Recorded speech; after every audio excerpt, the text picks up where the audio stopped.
Alrighty, hey, it's Morgan here with Sterling May, and today I want to talk a little bit about Stihl chainsaws and sort of how to determine and select the right saw for you.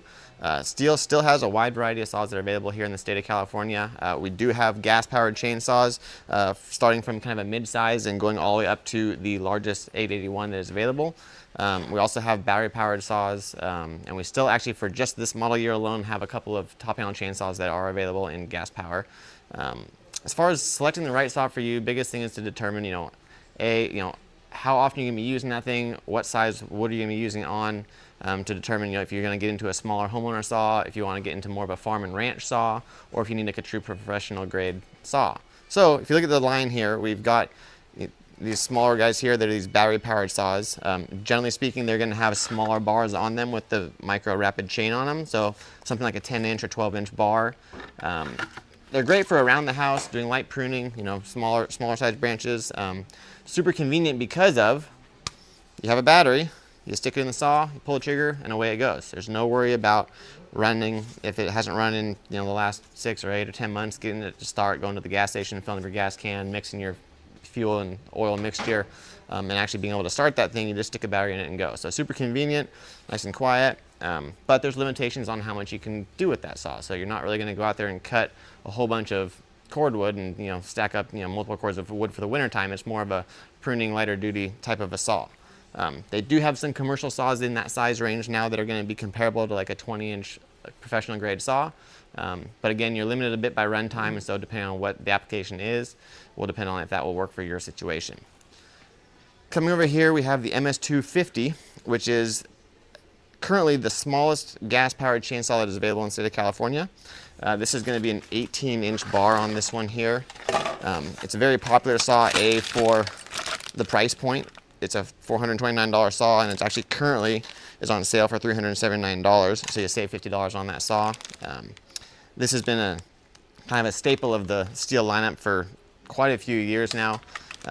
Super simple, just a nice basic chainsaw. It's plenty big enough to do most work that people require of them, while still being fairly lightweight. It's like just over 10 pounds on this saw, so it's not super heavy. It has plenty of power.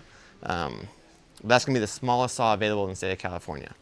Then we've got options going from like a 251, which is a very similar size saw to the 250, has some fancier features on it. So it's got a toolless chain adjuster on this one here. So instead of having bar nuts and using a scrunch to adjust your chain, you can actually take and adjust this one just by hand. And so we can take, and you can see that I can adjust this chain. It's nice and loose. I can tension it right up here, tighten it up, and I'm back up and running. This one also has an easy starter on it, so instead of being just direct coupled, it has a secondary spring that, as I pull it real nice and slow, will kick that engine over, so it makes it a lot nicer to start, especially if someone had like a rotator cuff surgery or something like that where that motion is hard for them. This is a great option. Then we're going to move down into the more like the 20-inch size saws. So we're going to have like an MS261 and like MS271s and 291s. 271s and 291s are going to be more like a farm ranch saw. So that's going to be a saw where you might be going out and cutting, maybe you're going out and cutting weekly, but it might not be an everyday type of a deal. It's a great saw, has plenty of power. Compared to the 261, though, the 261 is going to be that professional grade saw in that same size range. And so that one's actually going to be lighter than the 271 or 291 and have more power, but you're going to spend more money getting it. Some differences on those saws are going to be, on a 261, they're going to have like magnesium cases instead of plastic cases on them. Like I said, they're lighter weight. They're designed for more running hours in that engine. So the 261, that professional grade saw, is going to be more like a 5-6 day a week kind of a saw versus maybe a once or twice a week kind of a saw. Coming down into the bigger saws down here, we're going to go from that 20-inch size right up to like a 25-inch, and so we're going to be looking at like MS391s, which is going to be the larger version essentially of that farm ranch saw. So 271, 291 goes to 391. Then we also have 362s, which are going to be the larger version of like that 261. So it's going to be that 25-inch professional grade saw.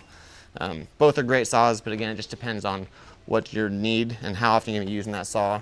There's about a $200, $250 difference between those saws, so you are paying more money for that longer potential runtime, lighter weight saw. So the better power to weight ratio is essentially what you're getting out of those professional saws. We also going to have some stuff in this 400 size, the new 500s. Well, I say new, they've been out for a few years now. But these are going to be these bigger saws. This 500i is actually the first fuel injected chainsaw on the market. So it's not going to have a carburetor. It's going to have a throttle body, butterfly, and injection into the engine versus carburetor.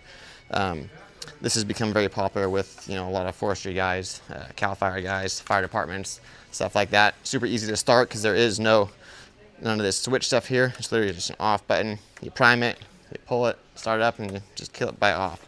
And then of course we still have the old 661s that have been around for a long time. This is going to be the next size larger than that 500. Of course, more power, but it is a bigger, heavier saw.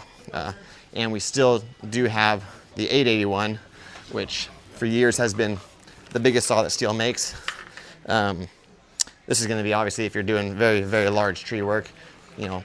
This is a 41-inch bar, I believe. They used to make a 47 up to a 59-inch bar for that saw. Generally speaking, it's going to be tree guys doing real big stuff, big oaks, big eucalyptus, or when guys are doing like milling stuff, getting like an Alaskan mill style deal and milling their own lumber up in Beetle Kill up in the Sierras, something like that. Also, back to the batteries, Stihl has the smallest chainsaw that they've got on the line is the little GTA 26, which is a battery-powered saw. This one's going to have like a 3-inch bar, but it is a very, very popular little saw that we've had actually. And as simple as that, great for pruning around the yard. One thing I want to touch on real fast is on the battery lineup. As we're looking at battery saws or any battery tools that Stihl has 3 different lines of batteries. So they have the AP series, which is going to be this longer, thinner profile battery. This is going to be for their professional. So AP, the P is professional. It's going to go into like saws such as this MSA 162, the MSA 200, 220s. The climbing handle, or the top handle chainsaw they have for climbing is going to be an AP series battery. If you own other Stihl battery equipment, you need to pay attention to which battery series are you in. Is it AP or AK? AK is going to be more of like the upper end homeowner stuff because of the batteries are not interchangeable. And so it makes the most sense, generally speaking, to stick with the same battery system so that all of your tools match all of your batteries. You don't have to keep track of which battery goes with which machine. They all fit interchangeably. Of course, Stihl also has the little AS batteries, which are going to fit this GTA 26. They also have a head trimmer and a little vacuum, a little air compressor, a bunch of other tools that are coming along with that one as well. And so, yeah, chainsaws. The best way is to come on down to the dealership here and talk to us and let us know what your needs are. If you're not sure on what size saw you need, and we can walk you through them, pick them up, feel them in your hands, get a feel for, how does it actually feel to you personally? How big, is that stuff you're cutting? How often you're going to be cutting with it? And we can help guide you through the individual specs on each saw and see what works best for you. But hopefully it's it gives you a little bit of an idea on the sizes that are still available. And then also if you have questions on what is available in California here and now, we can go over that as well because there's a lot of confusion on what you can and can't get. And essentially, the simple version is this MS250 and larger.